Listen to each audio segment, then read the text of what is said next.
Aloysio Lima, prazer em rever. Conversamos rapidamente ali antes do jogo. O que foi que complicou? Aliás, qual foi o jogo, a avaliação sua do Fortaleza lá em Salvador e depois de 10 dias, o que foi que mudou o tricolor de aço, o Leão do Pici? Boa noite, um prazer estar falando com vocês. Eu acho que foram dois jogos onde o Fortaleza competiu bastante, lá no 2-1 e hoje aqui também no 1-1. Times parecidos, lá com o Martínez fazendo um quarto homem de meio campo, fora para dentro, hoje com o Breno Lopes, né, fazendo a ponta. E teve mais uma alteração. Qual foi? Na zaga, né? Na zaga. Saiu Mancha, se eu não me engano. Isso, né? Então, assim, eu acho que times parecidos. Um treinador que estava tantos anos aqui, é muito difícil também mudar do dia para a noite, qualquer coisa assim. Acho que seria até. Não seria muito inteligente mudar tanta coisa. Hoje nós jogamos, eu acho que melhor até do que jogamos em casa no jogo contra o Fortaleza. O Fortaleza reagiu e quase complicou a gente na Copa do Nordeste. E aqui hoje nós tivemos, acho que, controle do jogo, se você for analisar. Conectamos passes desde o começo. O gol do Marinho atrapalha, dá confiança para o Fortaleza. Mas o segundo tempo acho que melhoramos bastante também. Cauli entra muito bem no segundo tempo. Tivemos todas as oportunidades para fazer gols e vencer. Uma arbitragem desastrosa, mais uma vez. Um pênalti claríssimo no final do jogo, que não é nem revisado pelo VAR. Várias jogadas que a arbitragem, assim, nem tanto a arbitragem, nesse caso do pênalti a arbitragem, mas o VAR, terrível, terrível. Nós tivemos aqui lá na Bahia o Sintra, né, que veio visitar e pede paciência com os mais jovens e também agora com os mais velhos vamos ter que ter paciência sempre, né, porque não ir revisar o lance, no último lance o Pikachu não toca na bola, o Pikachu só toca na perna do Cauli, nem revisar, nem passar no VAR. E fora isso, nós tivemos outras chances, eu acho que nós merecíamos vencer, sair vencedores hoje aqui, mas nós temos que aprender a quando tem as oportunidades, quando pega um time numa situação mais difícil, nós temos que aprender a sair vitoriosos e aprender a vencer mais jogos, não só jogar bem, não só ter o controle de um jogo, não só ter as melhores oportunidades, como vencer. Esse é o principal que nos falta, principalmente nos jogos fora de casa. Boa noite, Rogério Ceni. Primeiro, prazer em revê-lo. Igualmente. Você que fez história no Fortaleza Esporte Clube, comandou o time em 153 jogos, campeão pelo Fortaleza e está de volta aqui à capital cearense. Chegou aqui a notícia que você ia poupar os titulares, porque tem jogo terça-feira importante contra o América de Cali pela Sul-Americana. Mas você veio, foi com o time titular mesmo. Só não com o Willian José, porque está lesionado. Por que a escolha do time titular? Porque é difícil mesmo ganhar do Fortaleza, mesmo o time sem vencer a 9 jogos, Rogério? Boa noite. Nós tentamos sempre com a força máxima que nós temos entre parte física, parte tática do que a gente vê do jogo. Aqui ganhar é difícil para qualquer um. Eu sei que esse ano o Fortaleza perdeu alguns jogos no Campeonato Brasileiro. Eu lembro acho que para Santos, para Cruzeiro, aqui perdeu alguns jogos. Mas é sempre um jogo, é um time sempre aguerrido, independente da situação, um time que briga por cada ponto, então nós sabíamos a dificuldade. E o Campeonato Brasileiro, ele é um campeonato, como eu sempre falei, é um campeonato que tem começo e tem a data marcada para o final. E nós temos que tentar fazer o maior número de pontos possíveis esse ano. Agora nós vamos reunir, toda manhã a gente já viaja, né? Vai daqui para a Colômbia. E aí na segunda-feira a gente começa a observar quem tem melhor condição física para fazer. Se a gente puder repetir, se tiver que fazer 2, 3, 5, 6, 7 alterações, nós tentamos montar um elenco para que em algumas posições a gente tenha como substituir. Perdemos também 2 jogadores importantes, Gilberto e Santi, para o próximo jogo, né? Para o próximo jogo de Campeonato Brasileiro. Perdemos o Everton para o próximo jogo de Copa Sul-Americana. Então vamos revisar todos os jogadores, ver como cada um se encontra, o risco de lesão de cada um, para preparar um time que também é um jogo muito importante da Sul-Americana. Nós não queremos viajar para a Colômbia e voltar sem a classificação. Nosso objetivo, independente do time que seja escalado, das peças escolhidas, é sempre representar o Bahia e trazer a classificação. Acho que é difícil, mas completamente possível. Boa noite, Rogério. Com relação ao jogo, você não teve o Willian José por conta do departamento médico fora do último jogo e você tentou o Lúcio, mais uma vez ali centralizado. No intervalo você mudou, optou pelo Cauli, voltando a atuar nessa função de espécie de falso 9. E o torcedor ele sempre fala de contratações, Rogério. A janela está aberta, a que ponto o Bahia precisa de um outro 9 e não ficar, digamos que só confiando muito no William José, já que o Lúcio não vive um bom momento e você hoje teve que buscar uma outra opção?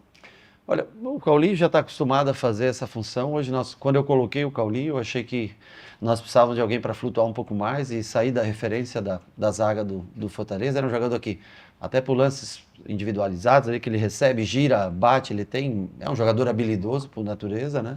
Claro que o William faz muita falta, o Lúcio já jogou nessa função muitas vezes, nós temos o Thiago surgindo nessa função.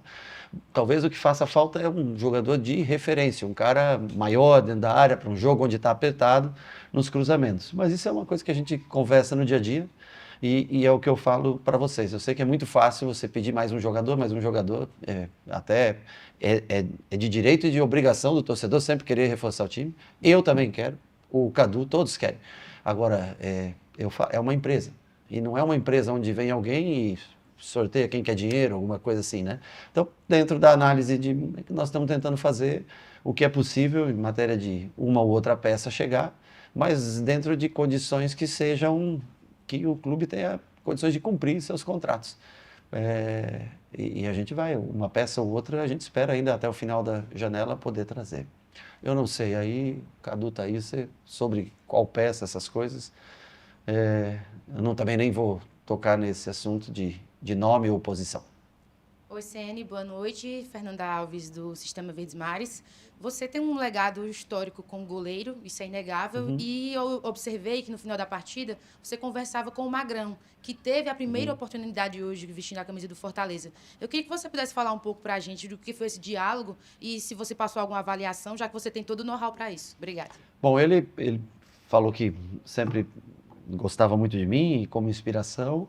Eu dei um abraço, tirei uma foto com ele. Eu acho que é sempre difícil você estrear num campeonato brasileiro para qualquer goleiro, qualquer posição seria difícil, mas no gol é sempre mais complicado. Acionaram muito ele com os pés, o que criou uma dificuldade para ele. É um goleiro de porte físico, né, mais de 1,90 m, não só pelo nome Magrão, mas está bem fisicamente. Tenho certeza que ele tem tudo para ter sucesso aqui, para brilhar. Agora, num primeiro jogo, assim, num jogo difícil, da maneira como se portou esse jogo, a gente tendo bastante oportunidades, é mais complicado uma estreia. Mas a tendência, eu sei que os 2 primeiros goleiros acabaram se lesionando, né? A tendência é que a cada jogo ele vá se acomodando melhor na equipe. Boa noite, Rogério. Tudo bem? Fala, André. André, tudo bom? Prazer falar com você novamente. Você tem uma história aqui no futebol cearense, né? Como bem disse o Miguel, no Fortaleza e a rivalidade com o Ceará. Nesse ano, você não perdeu para nenhum dos times cearenses ainda com o Bahia, né? O jogo de hoje teve empate. Nas 3 vezes que você enfrentou cearenses em Salvador, o Bahia venceu. 2 jogos contra o Ceará e o jogo contra o Bahia pela Copa do Nordeste. Fortaleza. Contra o Fortaleza, perdão.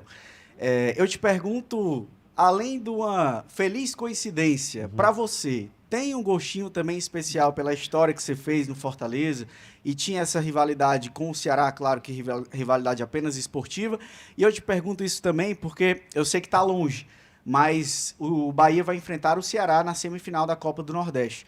É um jogo único que vale vaga numa decisão de título. Então, esse bom retrospecto, pelo menos nessa temporada, traz também algum aprendizado para essa decisão? Bom, para mim, quando eu visto a camisa de um clube, eu tento fazer meu melhor como treinador, né? Aqui foi assim durante quase 3 anos, trabalhando em frente ao Fortaleza, hoje no Bahia também. Para mim, eu tenho prazer em vencer, em tentar ser superior ao adversário, criar mais oportunidades, controlar o jogo e entender por que a gente ganha jogos. Eu acho que o Ceará subiu muito de nível, acho que o Condé chegou aqui e também vem fazendo um belíssimo trabalho. O trabalho do Vojvoda, indiscutivelmente fantástico no resumo de tudo. É claro que talvez o momento não era dos mais favoráveis, né? Mas eu tenho um respeito muito grande pelos dois. Eu acho que o crescimento de um aqui foi o fato do Ceará estar na primeira divisão, o Fortaleza ascender à primeira divisão, e vai um carregando o outro, né? Eu acho que isso é bom para o futebol, assim como na Bahia, por mais rivais que sejam, né? É importante, o fortalecimento de um faz com que o outro queira crescer, e isso tudo tem elevado o futebol do Nordeste como um todo, né? Hoje com 5 representantes na Série A, E nós vamos tentar, logicamente, levar o Bahia à final. É um jogo só, em casa, é difícil, o Ceará é um adversário que tem... Eu assisti o último jogo aqui, Fortaleza e Ceará, no final de semana passado, né? É um adversário duríssimo, sempre nos trouxe dificuldade, assim como o Fortaleza, sempre jogos vencidos por placar mínimo de diferença, né? Então, assim, são equipes que vêm fazendo bom trabalho. E nós precisamos, dentro da nossa casa, tentar chegar à final também da Copa do Nordeste esse ano. Boa noite, Rogério, aqui. Pedro Breno, Futebora. Boa noite. Hoje você está aqui e é muito bem-vindo pela torcida, mas tiveram 2 jogadores que foram muito pressionados durante toda a partida, que foi o Caio Alexandre e, claro, o Eric Puga, por contextos diferentes, mas, enfim, Sim. a torcida do Fortaleza não gosta realmente. Você substituiu os 2, inclusive, no mesmo momento e deu para perceber que o time do Bahia depois conseguiu desenvolver, de certa forma, as jogadas e conseguiu um empate também. A tirada deles foi realmente para tirar essa pressão de cima deles e do time, ou foi algo mais tático, realmente? Até pelo momento ali do Puga, né, que ele discutiu também com o Brits. Não, o Puga vem jogando todas as partidas com a gente, é um jogador que já vem um pouco mais cansado, né? Eu nem vi o lance, mas eu sei que ele fez algum sinal, alguma coisa ali, não gosto, não compactuo com esse tipo de coisa, eu não vi, mas não compactuo. Eu acho que são 2 jogadores, o Puga fez uma Série B fantástica pelo Ceará. Eu acho que muito do Ceará estar hoje na primeira divisão, muito se deve ao que o Puga jogou no ano passado. Foi uma grande aquisição feita por nós, que valorizou muito, é um jogador, é um ativo do grupo que, sei lá, triplicou seu valor pelo investimento que foi feito. O Caio, eu acho que o torcedor do Fortaleza, eu sei, ele cumpriu um contrato e saiu, acabou vindo para o Bahia, mas entregou muito ao Fortaleza também. O Caio é um jogador que aqui não jogava como joga com a gente, jogava mais como um segundo volante, como um segundo homem de meio, né? Com a gente ele joga mais como primeiro homem de meio. Mas são 2 meninos incríveis e eu tenho certeza que eles têm guardado no coração com carinho, cada um, né? Nas suas cores, na sua história, tem um carinho muito grande por Ceará e por Fortaleza. E hoje estão com a gente sendo peças fundamentais e determinantes também, assim como foram aqui, para o nosso sucesso. Rogério, quando ganha não está tudo certo, quando perde também não está tudo errado, porém foram 2 empates agora, onde a gente pode dizer o seguinte: você concorda que a equipe tem pecado muito em finalizações, Sim. pecado muito no excesso de gols perdidos? Por exemplo, Sim. o Bahia poderia ter acabado o primeiro tempo vencendo o jogo, Sim. ou até mesmo vencido o jogo contra o América de Cali em Salvador. Eu queria que você falasse a respeito disso. Concordo, não tem como você fugir. Eu acho que o time vem com construção boa desde trás, consegue ultrapassar a parte meio-campo, faz jogo combinado bom, inversões boas, coloca Ademir, Puga, quem quer que seja, em situações de 1 contra 1. Tem feito tudo certo, mas não tem conseguido pesar a área e transformar o número de chances, de ações positivas que tem no jogo, transformar em gol. Não adianta a gente querer esconder, é inegável, né? Tivemos as oportunidades hoje de novo, no mínimo, vou colocar umas 5 boas oportunidades de gol assim. Só conseguimos fazer um gol, porque o juiz encontrou uma falta no Marinho que o Jansen já tinha seguido, e nós fomos ingênuos também, acho que foi o Santi naquele momento, de querer colocar o corpo no Marinho. Não era para falta, porque ele já tinha lançado a bola, então, mas não precisaríamos ter nem encostado no jogador, que sairia o gol do Everton. O pênalti, claro que não foi dado, e anotamos o nosso único gol na partida. Mas o time cria muito, envolve muito o adversário, tem muito controle de jogo, tem até um número bom de finalizações, mas é um time ainda pouco efetivo na hora de fazer gols. Fortaleza News.